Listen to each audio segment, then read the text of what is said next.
So ja, ons weet almal bye is die hartklop van bestuiving.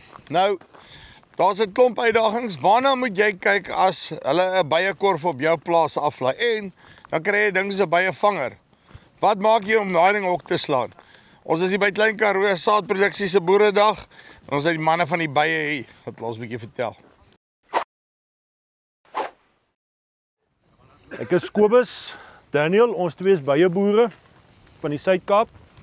Ek gaan so vinnig iets sê oor, ons nie baie tyd nie, so vinnig iets sê oor bestuiving en die standaarde en ventilasie van die korwe.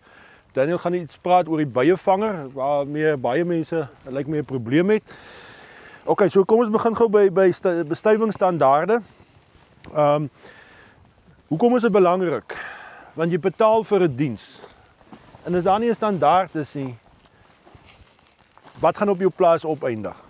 En dan moet jy betaal daarvoor en die bye gaan nie heel moontlik in die kuste wees nie of hy swerm gaan te swak wees, né? So daar moet 'n standaard wees. Nou, wat is die standaard?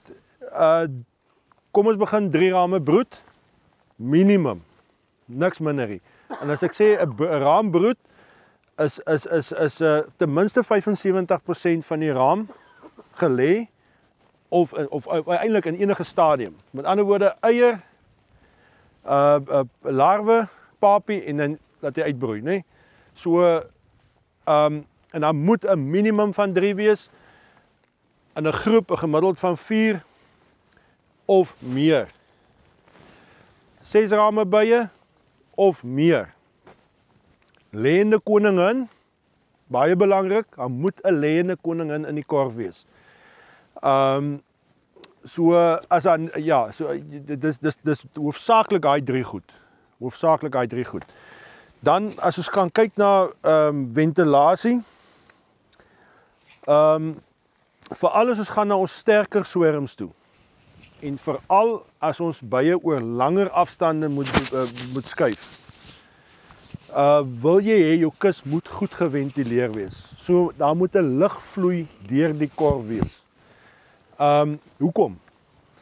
Die oomblik as jy daai kus toemaak en jy lei hom op 'n ryding, begin daai bye onmiddellik hitte afskei.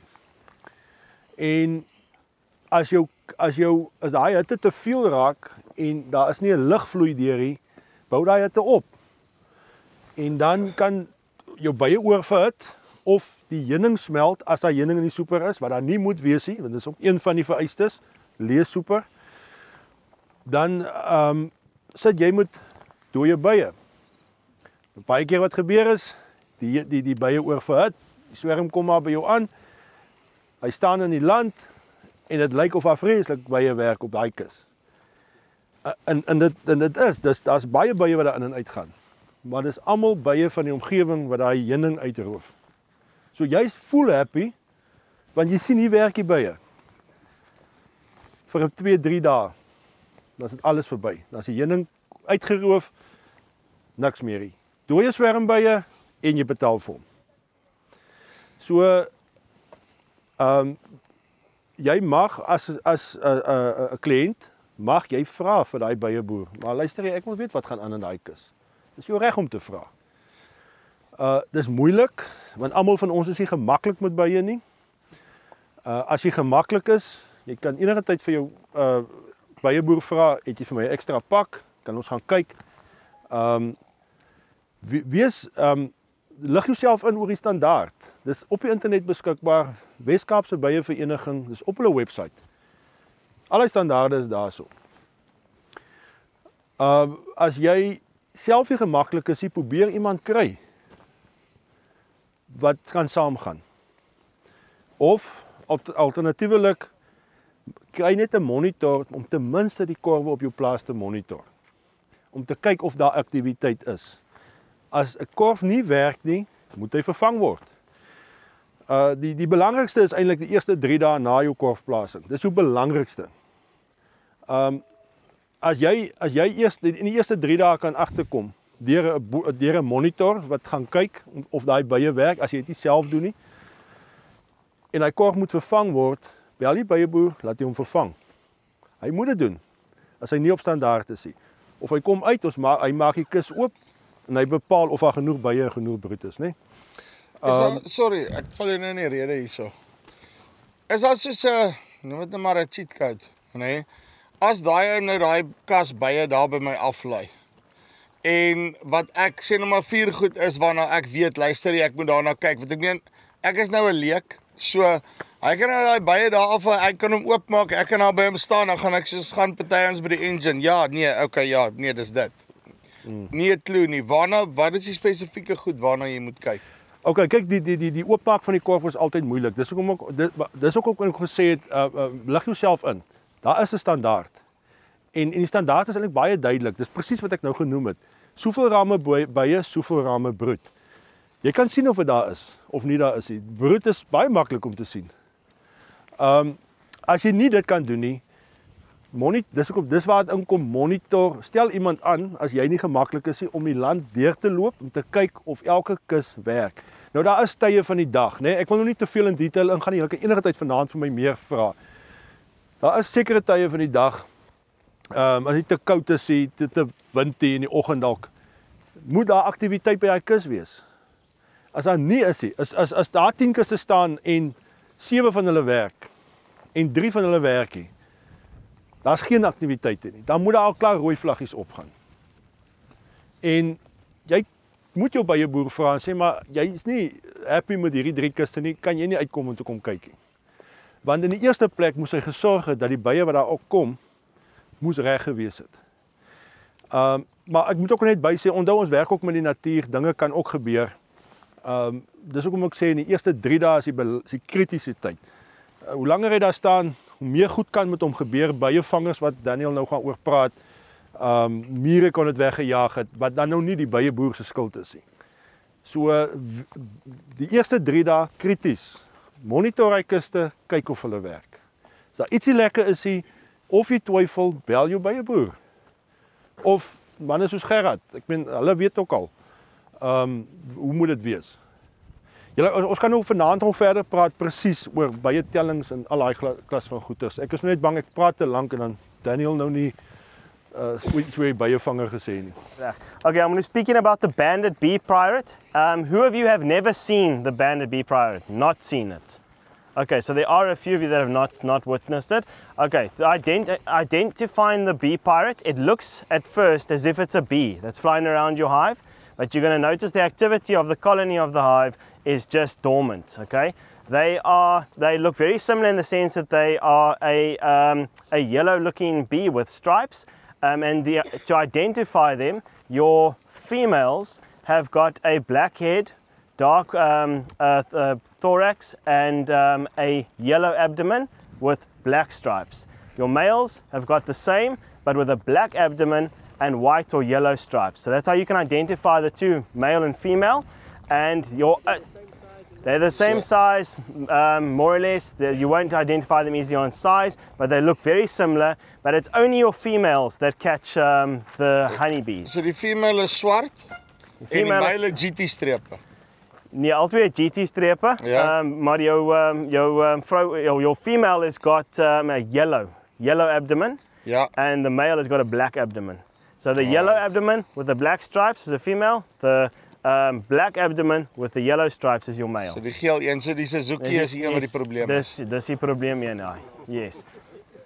There's not been a lot of research that's been done on the bee pirates in the country, but the most recent or latest been done was done by Mike Alsop at the ARC in Stellenbosch, and that was in 2018. He did a survey there to determine what control measures would be effective on the bee pirates, the banded bee pirates.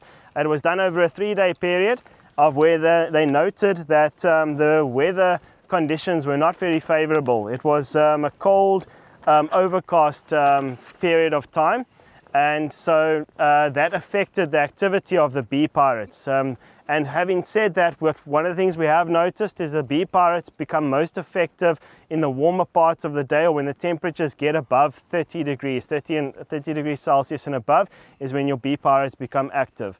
On that note, just something to remember as well, your bees will start working at 12 degrees Celsius in normal conditions. So the study that they did was done over the 6th to the 8th of November, and only on the 7th of November was there active bee pirates visible from midday to about 3:45 in the afternoon.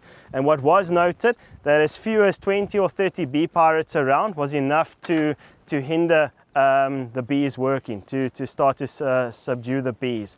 So it does have quite an effect on them. I'm going to have to move very quickly here. Wat doen 'n bee pirate? Wat doen hy fisies? Okay, so your bee pirate physically catches the bee. So what they do is they will sit above the hive and they will prey on the foraging bees. So it's a valk. So it's basies soos 'n valk, yeah. So they will attack as the bees leave the hive or come in.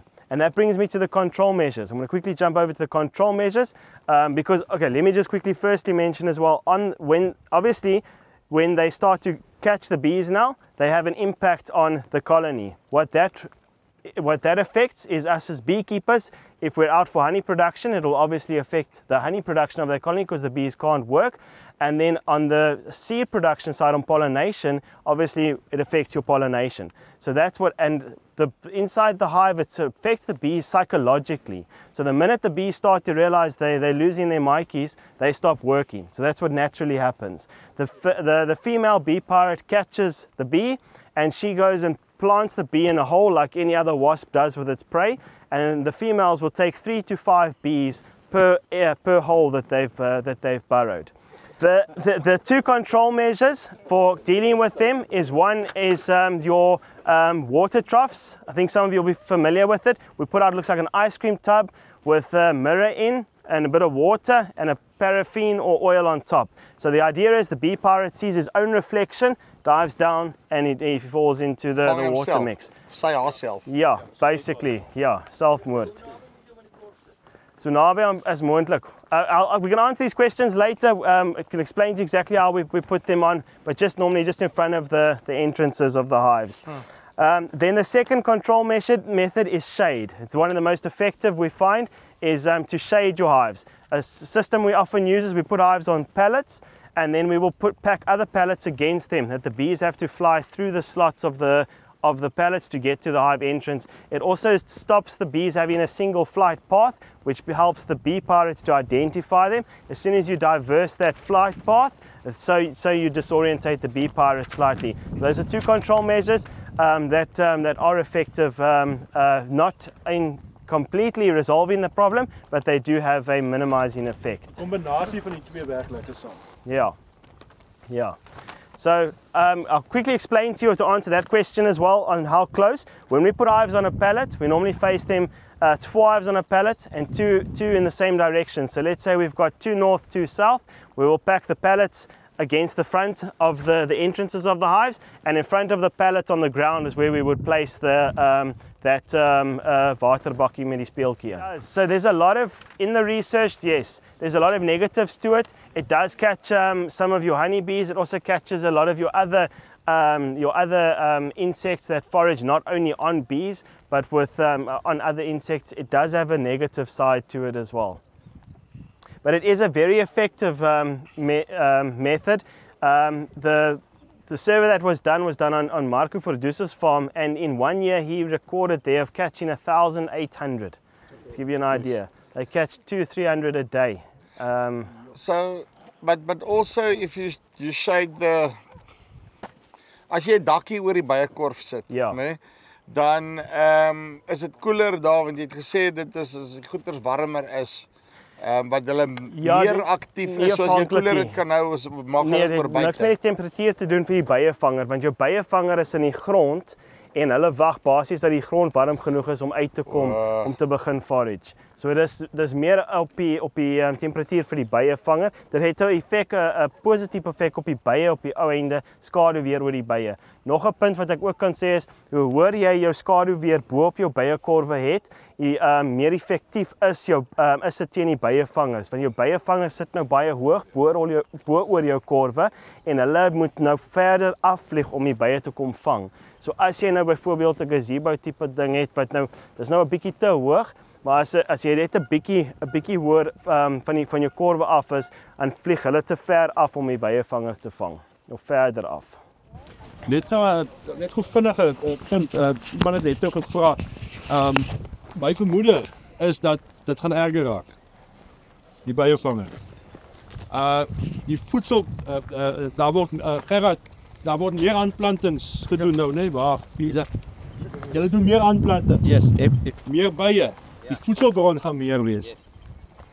Wat is die volgende reaksie? Hulle gaan ook meer raak. definitief. Ons is klaar. Ja, en selfs in goeie veldjare, soos wat ons nou die laaste paar jare gehad het. Ek meen as daar baie veldbye is, wille swerms wat in die veld is, dit hou hulle aan die lewe langer. Ons is bestuivers, ons bring ons bye net in vir 'n kort partytjie en dan ry ons hulle weer uit. Maar dis jou wille swerms wat ook Vang hy die by terwyl hy invlug is of? Albei. As hy inkom en uitkom. Wat gebeur is 'n by moet stadiger inkom en hy vlieg stadiger uit. So dis op baie stadige punte wanneer hulle vang. Hy kan hom nie vang as hy deur in die lug is, hy's te vinnig. Ja. Maar as daai stukkie wat hy moet spoed optel of spoed verminder, is net daai gap wat hy nodig het. Dan skep hy hom. Ek dink as almal daar op 'n palet is of op 'n energiebus is dieselfde effek. Onthou 'n by kan baie ver vlieg. So vir 'n by om van daar te vlieg tot hier is niks. Jy gaan 'n groep by hê wat forage daar naby, jy gaan 'n groep hê van daai selfde groep kus wat hier gaan forage en 'n groep wat daar gaan forage. Hulle druk mekaar uit. So om te versprei. Jy wen nie eintlik iets nie.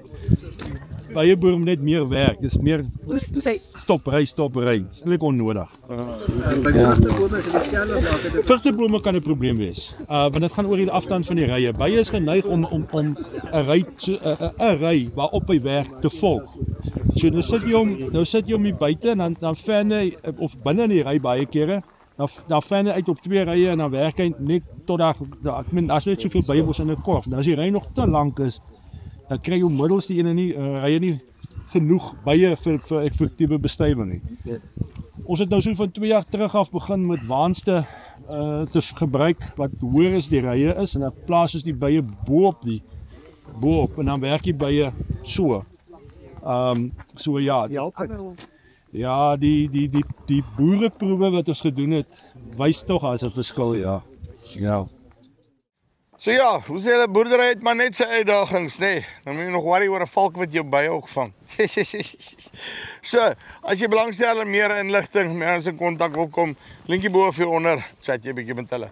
Dis hier van Farm Spice af, tot volgende keer. Groete.